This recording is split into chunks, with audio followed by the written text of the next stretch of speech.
Okay.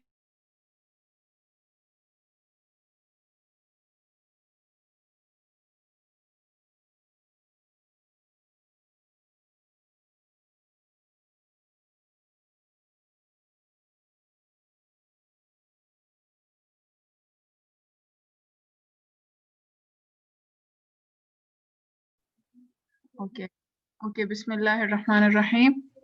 Okay, I will take the class today, and I'm not able to give as much time to these classes as I used to during the vacations, so I could not prepare any slides or anything, though I wanted to, but so I'm just sticking to the book.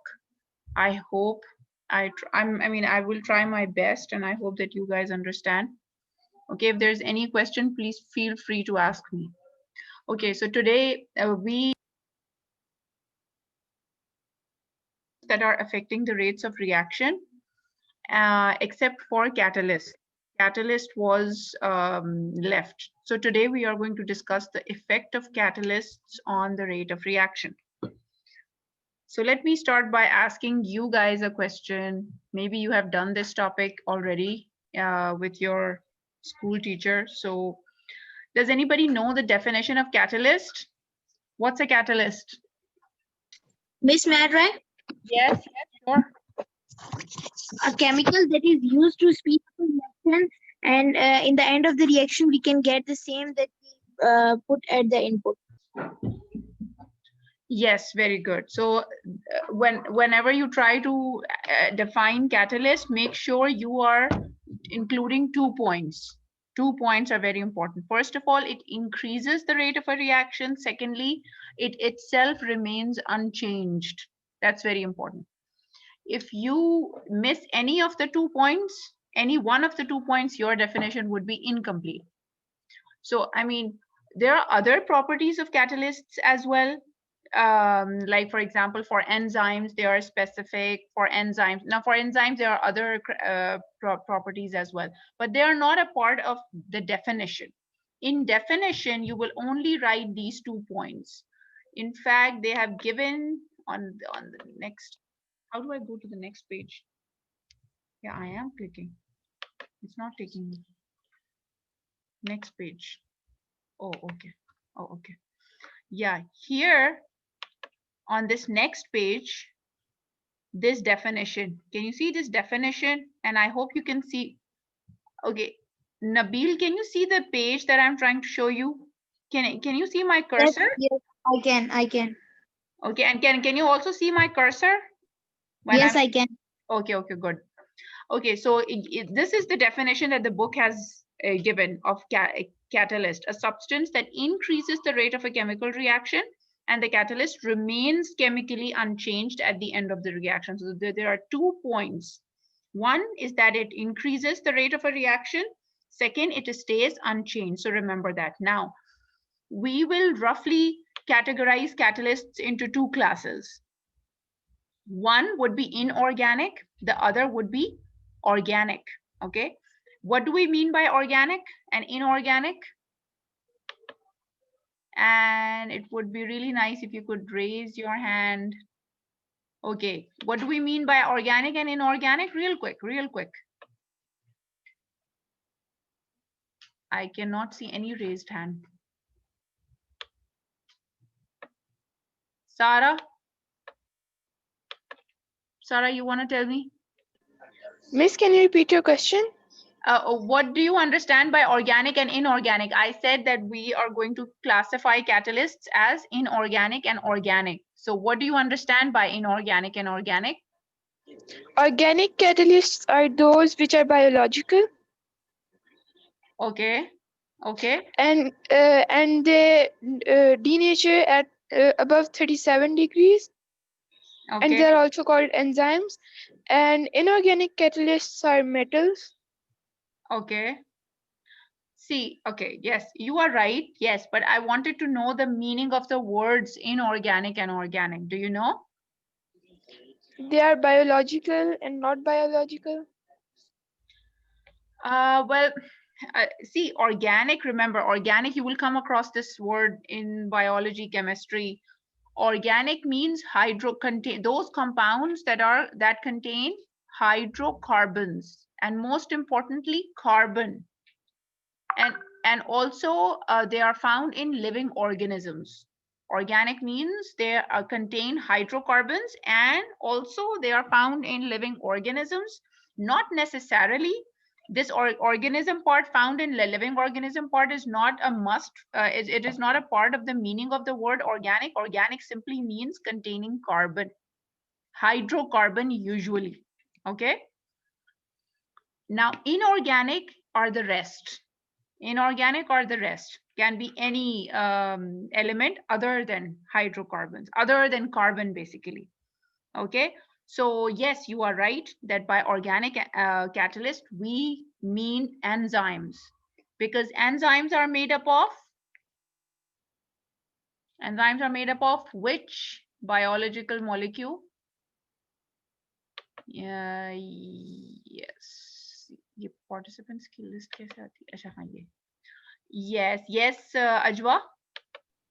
Proteins. Yes, proteins. Enzymes are made up of protein. They are long chains of proteins. Yes. And the other catalysts, the inorganic ones that we are just going to discuss right now, are usually they contain transition elements. Usually they contain transition metals. Now, this question must arise in your mind: why transition metals? Why not other metals? Well, that will take you, if you try to answer that question, that will take you into greater details which are not included in IGCSE.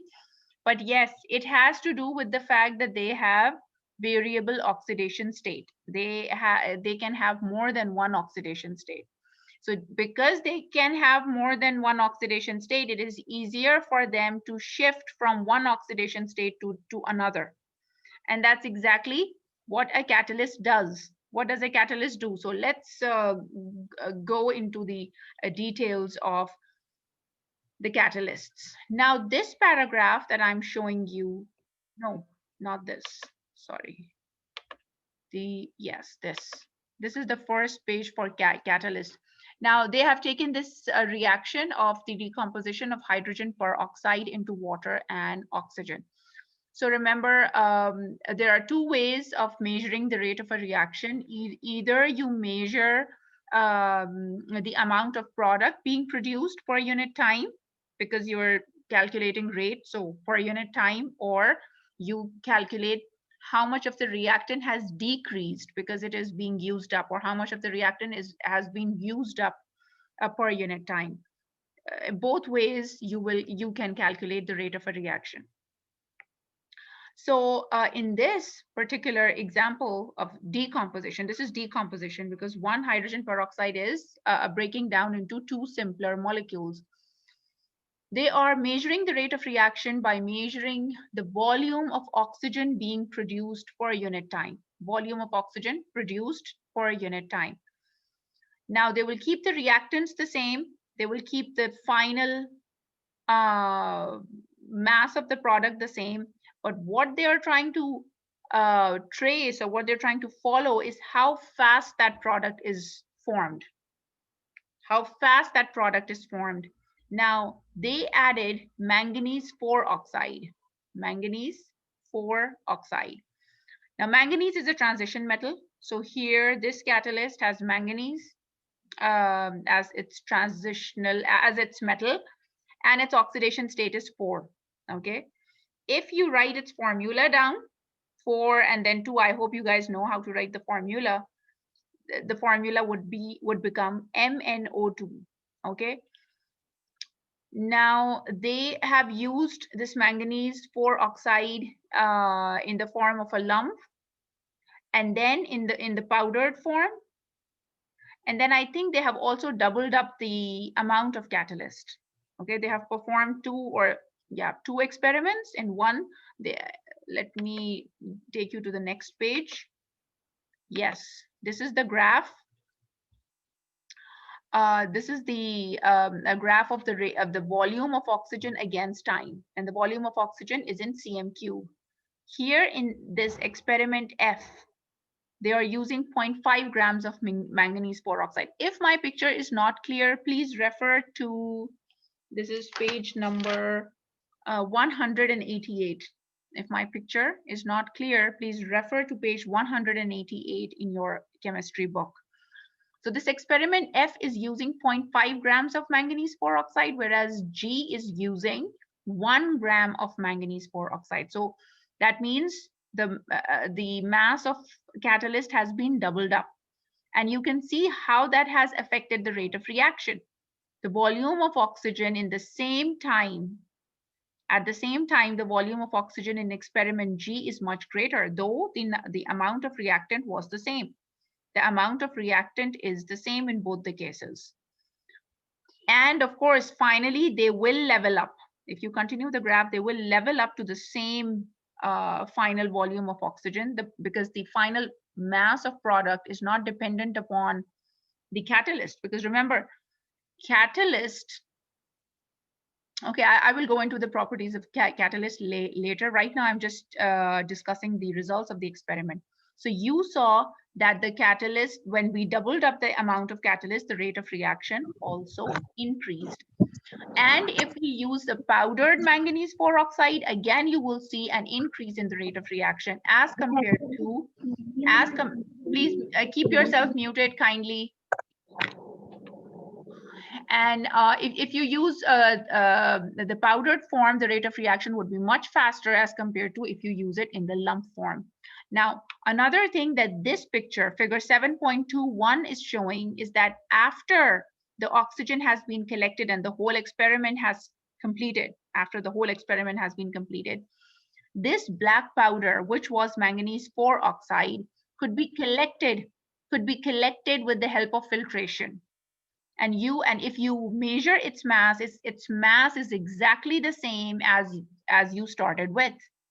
So that means it did not participate at all in the reaction. It did not decrease in mass. Otherwise, it should have decreased in mass if it had participated. So it did not participate in the reaction, and you can collect the same amount of catalyst as you added initially when the experiment started.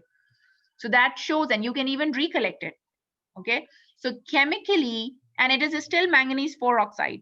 It hasn't changed into any other compound. So that means the catalyst is not participating in the reaction, and it is chemically unchanged. It is chemically the same, though its state might change. I mean, of course, you might not get it in the same dry powder form. You may get it back in some lumpy form because of the reactants that it was in. But overall, the mass is the same, and it has not, and its chemical composition is also the same. Okay, what is this result showing us? That when it is used in the powdered form, the rate of reaction is increasing more as compared to when we are using it in a solid lump form. What is this telling us? Yes, Sundus, loudly. It's showing us the effect of surface area. It shows that surface area is important for the catalyst, right? Okay. Now let's move on to, let's see. Okay. Should I talk about the kinetic theory right now, or should I? Okay, let's talk about the kinetic theory of matter behind these catalysts. Now, you know that the reactants are, if the reactants are in the liquid form, they're always in random collisions. They're always in random motion, random constant motion, right? Now, if the molecules have energy greater than the activation energy of a reaction, then they will collide in such a way that they will form a product. Okay, if the colliding molecules do not have that much energy, I mean, if the energy is less, if their average kinetic energy is less than the activation energy required for the reaction, then that collision will not result in the product. Okay, so that we already know. So then how is a catalyst playing a role? What role is a catalyst playing? Why is the catalyst increasing the rate of reaction? Now, catalysts are also in constant random motion, just like the reactant molecules. But what they're doing is that the reactant molecules are sitting on their surface, or they are getting attached to the surface of the catalyst. And when the different reactant molecules are coming and attaching to the surface of the catalyst, their own bonds are breaking, meaning, okay, I will need the video camera because I need to draw a diagram to explain this in a better way. So can you get me the video? Yeah, stop share. Okay, so the reactant molecules, they attach to the surface of the catalyst, okay? And then by this attachment to the catalyst, what the catalyst does, okay, no, I have the papers, okay? What the catalyst does, for example, this is, I will just take any random shape, okay? I will take any random shape, for example, let's do it this way. Okay. For example, this is the shape. I'm just taking any random shape, okay? And I am also taking help of the enzyme theory, okay? But this is for all the catalysts, whether enzymes or inorganic, both of them, okay? Now, if the reactants such as, let's suppose, A and B are my reactants, okay? And they are forming the product, forming the product C. For example, I'm just giving you an example. Now, the reactant A and B are in random collision, random constant motion, and so is this. Okay, now A will come and sit here. By the way, inorganic catalysts are not specific. Okay, like enzymes are specific, right? Inorganic catalysts are not specific. One catalyst can accommodate more than one type of reactants. Okay, and but I'm just giving you an example because, okay, this is A and this is B. So A and B will come and sit on the surface of the catalyst. For example, this is the catalyst. Okay, this is not necessarily an enzyme. This is any inorganic, even inorganic catalyst. And this is B, this is A. Now, when they will sit, they will form a bond. Okay, it's like, you know, you can think of it as, you know, like you meet a lot of people in life, but not everybody becomes your friend, right? So think of the product as, you know, the friend, and think of these reacting molecules as, you know, the people who are becoming friends. And so if you have a third person who can introduce you to somebody, then it's easier to make friends, right? So you can think of the catalyst as, you know, introducing A to B so that they can make bonds. So it is facilitating. Otherwise, you know, they would rely on random collision. They would rely on chance for them to meet and form the product. But what catalyst is doing is that it is taking the reaction above, beyond the matter of chance. Like it's making sure that A and B come together, even if they don't have enough kinetic energy. Even if A and B do not have enough kinetic energy, catalyst is making it possible for them to make a bond and to form a product.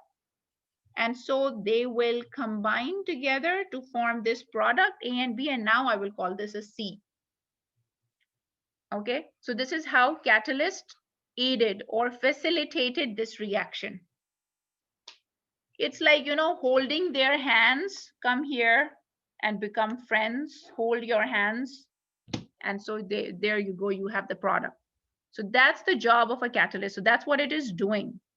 It is making the reaction faster by taking it one step ahead of just relying on random collision. Like, don't just rely on random collision. Come here, I'll help you in making the bond, right? So even if they don't have enough average kinetic energy, even if they don't have average kinetic energy above the activation energy, the catalyst says, it's okay, all right. Come here, I'll help you too. I will help you too to bond, to make a bond. And so the product is formed. So I hope you understand.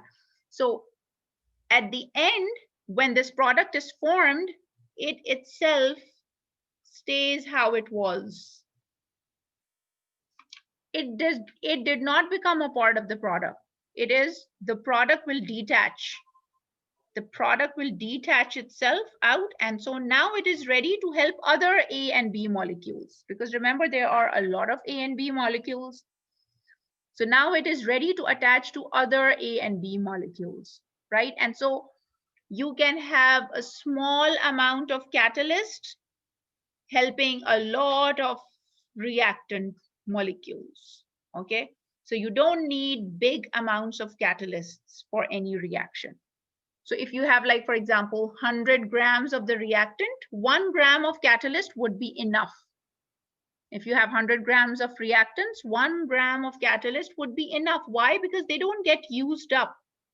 They are available. Once they help the two molecules to form the bond, they detach, they go ahead and help other molecules out. So that's the job of the catalyst. So remember, the reactant molecules come and attach to the surface of the catalyst. Now, this was just an example to make you understand. Remember, this diagram is specifically used for enzymes, okay? But I also use the same for inorganic catalysts because I couldn't find a better diagram. And so, but the basic idea behind their mechanism is also the same. The basic idea behind their working mechanism is also the same. They also behave, I mean, similarly. But remember, they are not specific. Inorganic catalysts are not specific. Like just now, we were talking about manganese 4 oxide being the catalyst for the decomposition of hydrogen peroxide. Well, manganese 4 oxide can catalyze a range of reactions, not just hydrogen peroxide, okay? Okay, so this, by the way, this whole thing also helps in decreasing the activation energy for a reaction to take place. Okay, what was the activation energy? It is the energy required to start a reaction, remember? And what was that? When we were doing exo and endothermic reactions, for example, if I am dealing with this reaction, magnesium metal reacting with hydrochloric acid, the first step for a reaction is to break these into their individual atoms. Why? You see, what is a reaction? What is a reaction? Reaction is rearrangement of atoms. That's all. Rearrangement of atoms. So if you want to rearrange atoms, you got to break their initial bonds first, right? So this was HCl, it was bonded. So chloride was bonded to hydrogen, and then magnesium was, as it is. But this bond has to break. And so magnesium, hydrogen, chlorine, hydrogen. So we need to break these bonds, right? And breaking bond requires energy. That energy is the activation energy. But because these atoms cannot exist on their own like that, because they are highly unstable this way. Remember, why do they react? Because they want to have stability. So they will rearrange themselves in a new way, but again, to get stability in such a way that they get stability. And so they will form even more stable compounds, more stable than before. Okay, and so more energy is released. When bonds are formed, energy is released, right? More energy is released because they are now forming even more stable products. And more stable a compound or a molecule is, the lower is its energy state. The lower is its energy level.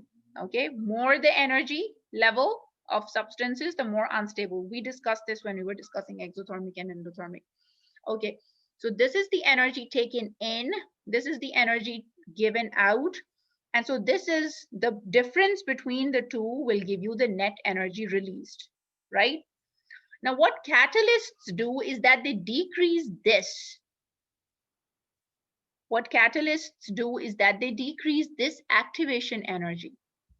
That means that now this reaction can take place even if you put in only this much. Let's suppose now after the catalyst, after the addition of a catalyst, the activation energy of reaction has come to this point. Initially it was here.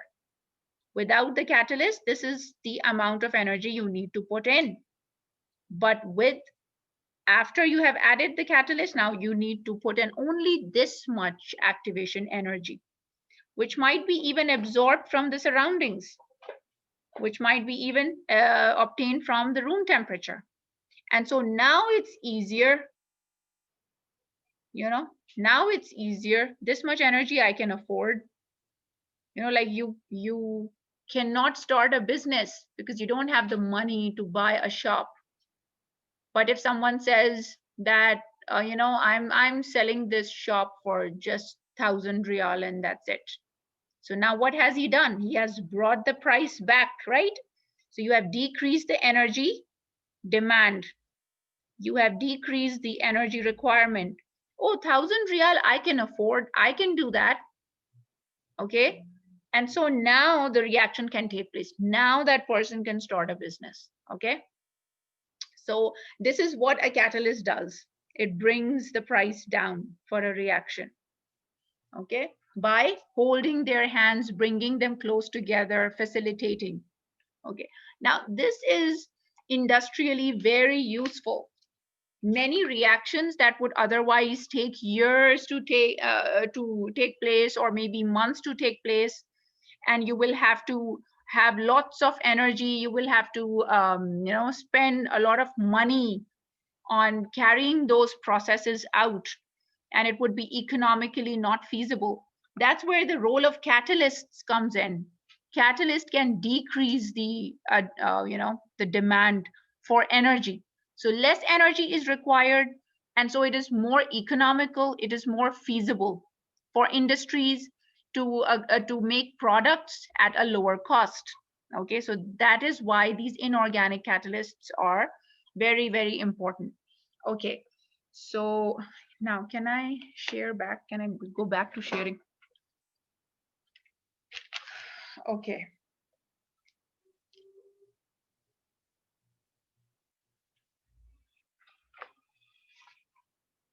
So now we'll get back to the, so what are the different examples of where do we use catalysts industrially? Industrially, where do we use it? One example, very good example, is of car exhaust fumes. Car exhaust fumes, they contain pollutants. Just remember the most common pollutants that are given off by car exhaust fumes. They are carbon monoxide, nitrogen monoxide, and unburned hydrocarbons. Now, what is the function of catalysts here? Now, they attach this catalytic converter to the car exhaust system. Look at this picture. Figure 7.23 on page 189. You can see these holes, this honeycomb appearance. Okay, and they have these substances. I don't know the exact arrangement, but they have these substances. These are catalysts, and what they do is that they catalyze these reactions. Can you see these equations? They catalyze these reactions. Now, what's the purpose for this? This is to reduce pollution in the environment, to convert the pollutants into harmless, normal components of the atmosphere, such as carbon dioxide, oxygen, okay, and nitrogen. 78% of the atmospheric air is nitrogen. 0.05% is carbon dioxide, and 21% is oxygen. Do you remember those percentages? Okay, so these gases are harmless. Okay, So this is what the catalytic converters do. They have oxygen. Oxygen, can be obtained, from anywhere. I mean, even the atmospheric air can do that. And then they are making two pollutant gases react with each other to form harmless carbon dioxide and nitrogen. Nitrogen monoxide is poisonous, but it is decomposed into harmless nitrogen and oxygen. Okay, so there are substances in this catalytic converter which catalyze these reactions. Now, is this important? Yes, it is important. From your exam point of view, it is important. And it would be better and helpful if you remember these equations. Now, how to remember them? At least learn the three pollutants. What are the three pollutants? Carbon monoxide, nitrogen monoxide, and unburned hydrocarbon fuels. Unburned meaning that not all the carbon combined with oxygen to form carbon dioxide, but some of the carbon atoms were left behind uncombined with oxygen. And so they are, or maybe there was incomplete combustion that led to the formation of carbon monoxide, right? So remember, so you know the reactants. If you know the names of the pollutants, you know the reactants, and you know the products. What are the products? Nitrogen, carbon dioxide, and oxygen, because these are harmless. If you know the reactants, you know the products, it's easy. Then it is possible. Okay. Again, can I? Okay, let me. Yes, Nabil, you want to ask? Miss, I have a question. Yes, please. Yes. Miss, can you tell the reaction in which a catalyst is a product? Well, if catalyst is the product, then it's not a catalyst. I mean, what do you mean? I mean, the catalyst got produced. Can you give me an example of a reaction? No, that I am asking. That can you give me an example of a reaction in which we get a catalyst as a product? No. No. Okay. Well. You know what Sundus is saying? Okay, Sundus, go ahead. You give your answer. She has something to share with you guys. So if you're talking about how to make an enzyme, in that reaction, the enzyme is going to be a product. So if, like, for example, we're making the catalyst vanadium oxide, so we will have to make vanadium and oxygen react to give us vanadium oxide, which we can use as a catalyst in other reactions. So for its own reaction, it was a product, but for other reactions, it's a catalyst. Yeah, you can look at it that way. Like, for example, manganese 4 oxide, of course, it's a compound, right? So so you can combine manganese with oxygen to form manganese 4 oxide. So that's an example of a reaction where the product can be used as a catalyst. Okay, or even, yeah. And in Sidra also gave another example. She said that enzymes that catalyze the synthesis of other enzymes in our body, that might be an example of a reaction where catalysts are produced, and so they can be called a product. Okay, can you also look at the table 7.2 on page 189? Okay, let me share. Okay, yes, this table, yes, this one. Table 7.2, examples, some examples of industrial catalysts. Now look at them. All of them, all 4 of them at the top, they have transition metals: iron, vanadium, nickel, and this one has 2 transition metals, platinum and rhodium. Okay, well, enzymes, of course, they are organic, biological, so they don't have transition metal. And this zeolite, I went ahead and I Google searched it. It has zinc, aluminum, and silicon, if I'm not mistaken. Zinc? It has zinc, right? So correct me if I'm wrong, but this is what I remember. I think Z is for zinc, S is for silicon, and I don't know what the M is for, but I think it has aluminum as well. So yes, most of them have transition. metals. Okay. Okay, so I was talking about these reactions in the car exhaust fumes. So, okay, can you start my video? Start my video. Stop share. Start video. Yes. Okay. Now, let's see if this helps you out. But you know, just remember the reactant. So we have carbon monoxide, and it is getting converted into carbon dioxide. Okay. So this is an oxidation process. One oxygen atom is being added. So that for that oxidation, of course, oxygen must be added. And now you go ahead and you balance the equation. There are 2 here, 3 here. What if I add 2 here? Now I have 4 oxygen atoms and 2. So if I just add 2 here, now I have 2 carbon atoms, 2 carbon atoms, 4 oxygen atoms, 4 oxygen atoms. So this is one balanced equation for a pollutant being converted into harmless carbon dioxide by a catalytic converter.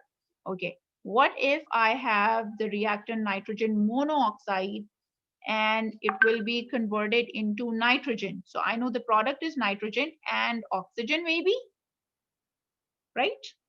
Yes, I'm trying to do without looking. I'm trying to do without looking, but if I go wrong, then I will go and I will take help from the book. So yeah, you guys also do the same. So now you have 2 nitrogen atoms, 2 oxygen atoms. So just add 2 here. So now it's balanced. This is another example of a reaction that takes place in car exhaust fumes, converting pollutants into harmless products. Okay, you might be asked these questions, especially in a structured paper. Okay, the third one has both of these pollutants together. One reaction is for carbon monoxide alone. The other reaction is for nitrogen monoxide alone. And the third one is combine the two. Combine the 2 pollutants. This is a pollutant, this is a pollutant. So carbon monoxide plus nitrogen monoxide, and they are forming what? What are they forming? Okay. Carbon dioxide and nitrogen. Nitrogen. Okay, so yeah, there's so combine memorization, a little memorization, and with this. So if you know the pollutants, you know the products, it will help you. You will make some sense out. So even if you remember any one of them or any 2 of them, I think you will be able to answer the question. So 2 nitrogen atoms here. Let me add 2 here, and so 1, 2, 3, 1, 2. Okay, can I add 2 here? So 2 2s are 4. Yeah, 2 here, 2, 4 oxygen atoms, 2 carbon, 2 carbon, 2 nitrogen, 2 nitrogen. Yo, so yes, okay. Yeah, this one is more difficult to remember. These are easier relatively. Okay, so these are the 3 reactions that get catalyzed by the catalytic converter. Okay. And then hydrocarbons. If they ask you for the unburned hydrocarbon, remember, you can use any, just use the simplest one, methane, CH4. Okay, this is the simplest hydrocarbon. Carbon having 4 bonds with hydrogen, methane reacting with oxygen, forming, this is simple, remember, this is simple combustion, right? Carbon dioxide and water. And you know, hydrocarbons, they undergo combustion to form carbon dioxide and water. So again, now how will I, so I have 4 hydrogen atoms here. So 2 2s are 4. So 1, 2, 3, 4. So I want 4 oxygen atoms here. And so yes. Okay, so now you have 4 equations that you can show that take place that are catalyzed by catalytic converters in car exhaust fumes. Okay. Okay, now what your book says that this catalytic converter contains a thin coating of rhodium and platinum catalysts on a solid honeycomb surface. So what is the purpose? Again, I want to share. So stop the video. So, okay. Yeah, okay. Okay. Yes, here, look at this line. The converter contains a thin coating of rhodium and platinum catalysts on a solid honeycomb surface. These catalysts have many tiny pores which provide a large surface area for the reactants. So now we understand the purpose of these. Maybe these holes, you know, this sieve appearance, this is the honeycomb appearance they're talking about. And the purpose of this is to increase the surface area on which platinum and rhodium can act upon. Yeah, or maybe this is to allow Miss, I have a question. Yes, yes. What if other harmful or non-harmful gases like carbon dioxide or from air, right, or oxygen come and settle on these sieves or goes inside? So will that make a reaction take off, or will a reaction will happen to anything? I didn't understand your question. What do you mean? I mean, I didn't understand your question. Okay, now this, if you're talking about the oxygen which is reacting, yes, so maybe this is exactly what I was about to say, that maybe this oxygen, these holes are to allow the atmospheric air to enter and to react with the pollutants. Okay, so that might be another reason for these holes that you can see, to allow the atmospheric air and therefore oxygen to come in and react with, you know, carbon monoxide to form carbon dioxide. But otherwise, I did not. Can you repeat your question? Yeah, that was my question. You answered it. Thank you. Oh, okay, good. Alhamdulillah. Okay, so now let's go on to enzymes. Enzymes is easy, isn't it? Enzymes. So enzymes are biological organic catalysts, and they are proteins. You have already told me that. And yes, they are specific. Specific meaning that one type of enzyme will act upon only one type of substrate. Okay. And they are temperature sensitive, just like any protein molecule. All the protein molecules, be they enzymes or not, whether they are enzymes or not, they are all temperature sensitive. You know, why does our skin get burned? Because our skin is made up of proteins, right? Why does the meat get cooked? Meat is protein. So what does temperature do to the protein? What does temperature do to the protein? It breaks the bonds. The temperature causes the atoms to vibrate so violently, because what is temperature? Temperature is average kinetic energy of molecules. When you are supplying temperature, what are you doing? You are jolting the atoms. You are, you know, increasing their vibration so much so that the bonds between them break. And when the bonds break, they cannot be remade. They cannot be remade. This is an irreversible change. And so once the bonds break, the enzyme loses its, or the proteins lose their shape. So you must have seen in severe burns, when people get severely burned, God forbid, Allah na kare, then the skin does heal with time. With time it does heal, but you don't get the same skin. You don't get the same skin. It is scarred. Why? Because the bonds broke, and those bonds cannot be made back. Okay, and so even if new bonds did get made with the passage of time, with the process of healing, you cannot get the same skin back. You will get scarring. I mean, the person will get scarring. Okay, why? Because the protein lost its shape. Your skin looks the way it does because of the shape of proteins. If proteins lose that shape, the skin will lose its appearance. Okay, our hair look the way they are because of the shape of proteins that they are made up of. If they lose those bonds, if they lose that arrangement of atoms, of molecules, the whole appearance would change. Okay, now enzymes are the same way. Enzymes are proteins. So if the temperature is above the range within which they can work, if you increase the temperature beyond that limit, then again their bonds will also break, and that would mean change in shape. And look at this diagram. Shape is all the most important for enzymes. Shape is all the most important for enzymes. Can you go and bring that bead, that necklace that I use? Yes. Okay, so the shapes are all the more important for the enzymes. If this shape is lost, everything is lost. End of the story. Because can you see the shape of the enzyme? This is called the active site. This is called the active site. The shape of the enzyme is complementary, not the same, but complementary to the shape of the substrate molecule.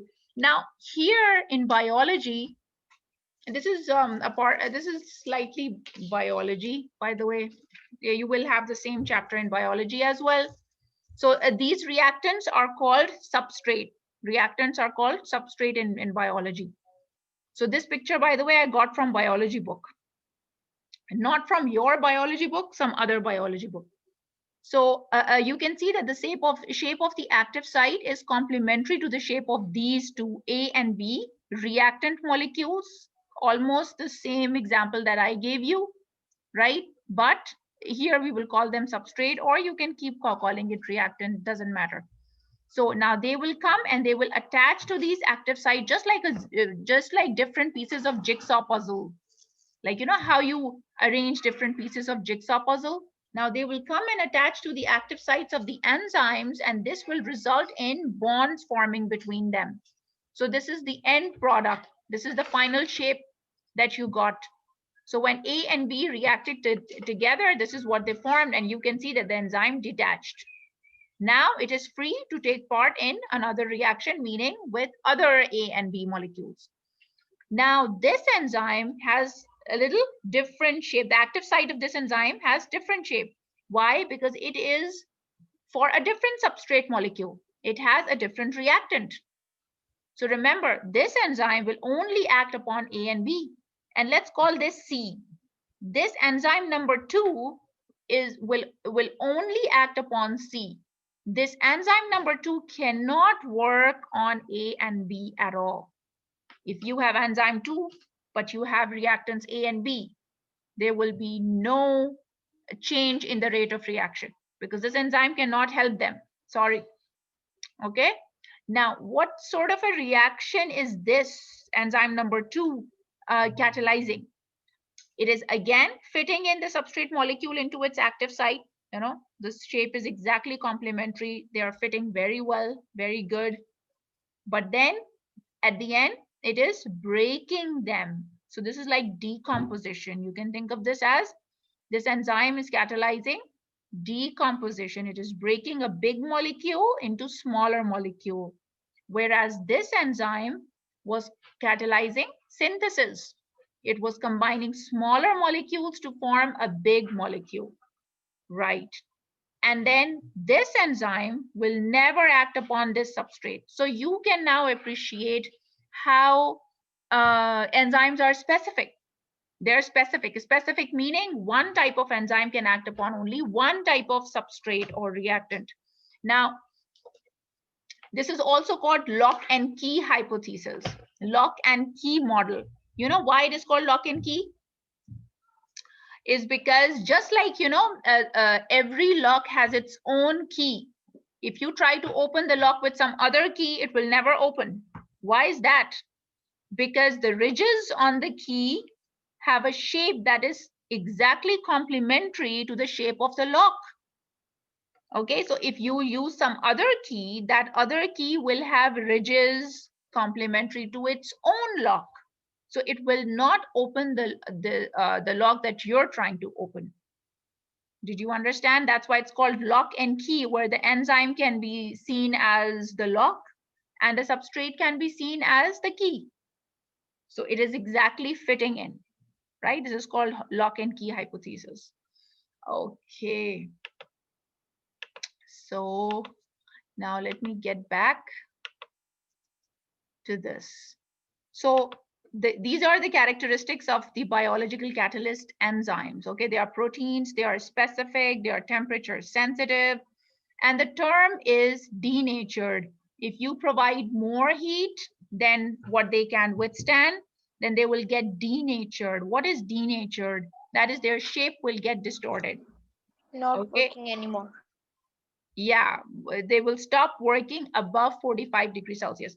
So most of the enzymes have their upper limit as 45 degrees Celsius, and their optimum temperature is around the body temperature. And also they are sensitive to pH. Now, what is the pH? Yes, little recap, please, Ibrahim or somebody, Azam. What is pH? pH stands for? Come on. Power of Potential hydrogen. power of hydrogen, yes. Yes, okay. Ajwa, you want to say? Please unmute yourself. Tell everybody. Yes, miss, I had to say the power of hydrogen.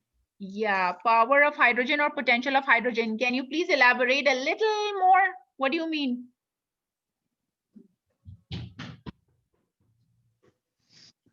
If a grade 6 student comes up to you and says, what do you mean power of hydrogen? What do you mean? So how will you explain?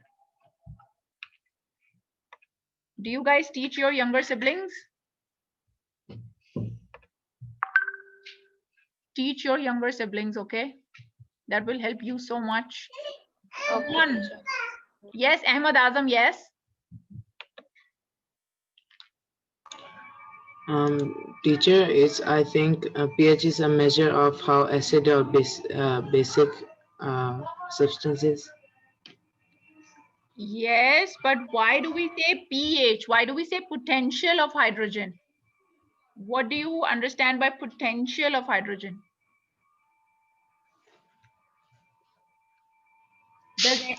Does anybody do these days? We don't even have additional mathematics, right? We don't do logarithms anymore. Yeah, you know, when I was a student, we used to have additional mathematics in O levels. And almost all of us used to take it, but then I couldn't continue. But anyway, so logarithm is, I won't go into the details, but yes. Miss, can I tell what is pH? Yes. pH is the amount of free hydrogen. Amount. Can you please use a better term than amount, more concise? Measure. No, beta, no.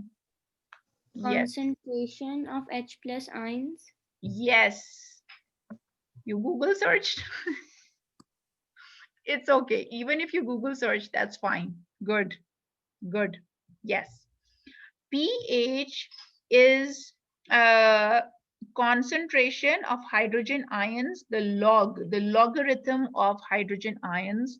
So basically, don't go into these details if you don't know, that's fine. But understand that this is a measure of the concentration of hydrogen ions. So Ibrahim, yes, you were close, measure of the, not amount, but concentration. Why do we use these square brackets? Square brackets meaning concentration. When you will go into... Miss, which chapter is this? Sorry? Chapter number. Chapter 7, I am telling you the effect of pH on enzymes. Yes, miss. Okay, so concentration of hydrogen ions, right? Okay, so now we have a range of 0 till 14 pH scale. pH scale ranges from 0 to 14 with 0 as the minimum, and no, not 0, sorry, 1, right? 1 is the minimum. You cannot have 0, sorry. 0 is the minimum and 14 is the maximum. Okay, and neutral is 7. This is the pH scale, right? So when the concentration of hydrogen ion is increasing, you are going towards 1. Okay, on the pH scale, Means it is becoming acidic. yes, so you are going here. So it has to do with logarithm. Why is the value getting smaller when the concentration of hydrogen ion is increasing? It has to do with this logarithm thing, but leave it. Just understand that as the hydrogen ion concentration increases, the value decreases on the pH scale. And as the hydrogen ion concentration decreases, this is very light, I don't like it. Okay, as the hydrogen ion concentration decreases, the value increases on the pH scale. So maximum is this. Okay, another thing, there's a misconcept that this also means that the concentration of hydroxide ion will increase. That's why we're getting basic, right? So we are getting basic.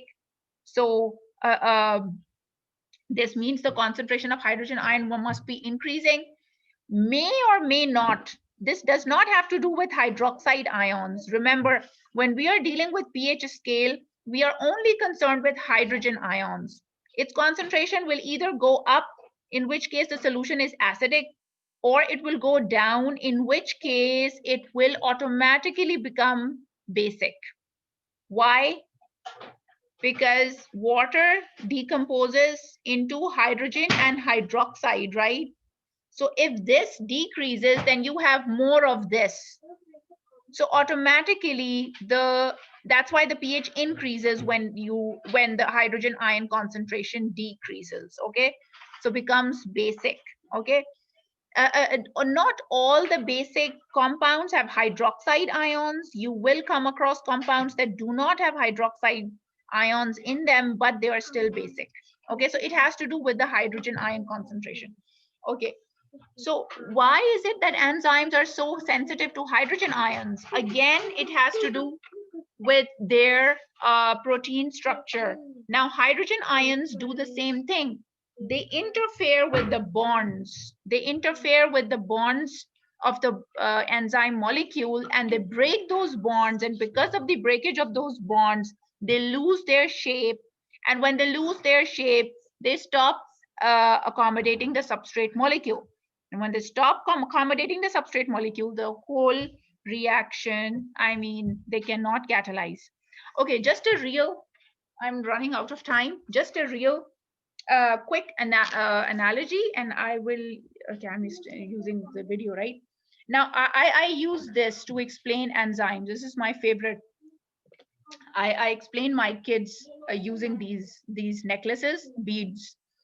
Look at this as many amino acids arranged together, okay, in a big chain-like form.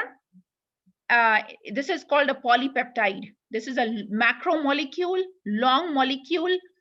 Think of these beads as amino acids. These are amino acids attached together. They have bonds between them. Okay, this is simple. We will start with this form. So this is simple polypeptide. Polypeptide because the bonds between amino acids are called peptide. Now, what am I doing? I am folding them. This is the secondary structure. I folded them once. Okay, now I'm folding them again. Now this is a tertiary structure. I folded, this is my second fold. This is tertiary structure. Now I am putting it this way, like this. This is quaternary. This is the form in which enzymes are. Now think of these beads as bonded to each other. Can you see, for example, now if I want this to stay in this shape exactly, if I want this whole thing to stay exactly in this shape, I don't want it to change the shape exactly as it is in my hand right now. What will I do? I will try to clip the beads, right? I will try to clip the beads in different points in the middle. I will try to clip them. Girls who get ready for their weddings, when they make a hairstyle and they want the hairstyle to stay, what do? They put pins, right? They put pins so that it stays in this shape and this shape does not get ruined, right? So so what Allah does in with enzymes is that he makes bonds between these two, just like pins. He has made bonds in between them, so that even if it moves, it will stay in the same shape. Even if it moves and circulates in the blood, whatever, it will stay in this shape. Why? Because of the bonds between the amino acids, between different amino acids.